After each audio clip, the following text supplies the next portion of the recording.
préparer un marathon, il faut bien sûr un minimum d'entraînement, c'est minimum 3 fois par semaine, mais il faut faire attention au surentraînement et à ne pas forcément faire trop de kilomètres. Et souvent, il faut s'entraîner d'abord par rapport à ses capacités. Est-ce que je suis un débutant ou un coureur confirmé?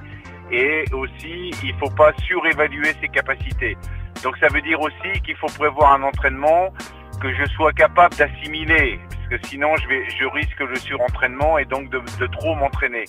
Donc il faut aussi que je tienne compte bien sûr de mon planning familial, de mon planning professionnel, et que j'aménage mon entraînement en fonction de ma disponibilité.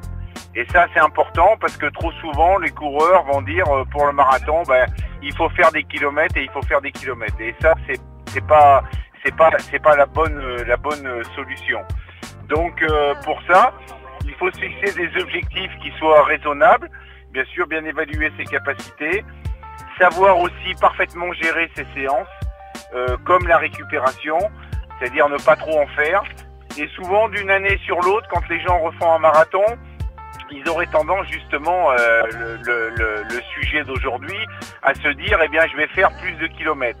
Non, souvent les gens progressent, pas forcément en rajoutant plus de kilomètres à l'entraînement ou plus d'entraînement, mais en ayant l'expérience du marathon, des courses précédentes, et donc de savoir beaucoup mieux gérer son entraînement. Et c'est souvent là où se fait la différence, c'est-à-dire qu'on se rend compte, il y a des séances qui passent plus facilement que d'autres ou plus difficilement que d'autres, par exemple les sorties longues qui peuvent être éprouvantes, et on s'aperçoit que d'une année sur l'autre, je les gère beaucoup mieux et je les récupère beaucoup mieux.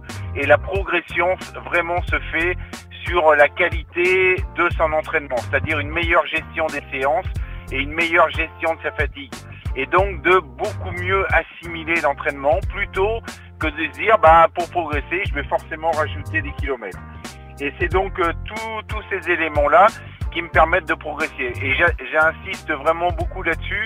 Les gens qui progressent sur marathon, c'est pas forcément, et c'est loin d'être le cas, il faut surtout pas tomber dans ce piège-là, de vouloir rajouter des kilomètres à l'entraînement, mais c'est bel et bien de mieux gérer son entraînement, mieux gérer ses séances, et donc de moins se fatiguer et de mieux assimiler son entraînement. Je parle vraiment de qualité d'entraînement, c'est-à-dire adapter mon entraînement à mon profil, plutôt que de se dire,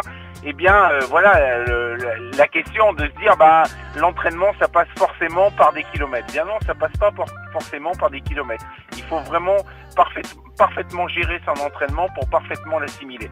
Sinon, si on fait trop de kilomètres, le piège, c'est le surentraînement et on arrive le jour du marathon trop fatigué ou voire même blessé pendant la préparation. Et là, c'est sûr qu'on hypothèque gravement, dangereusement, ses chances de finir et de réaliser son marathon en y prenant du plaisir.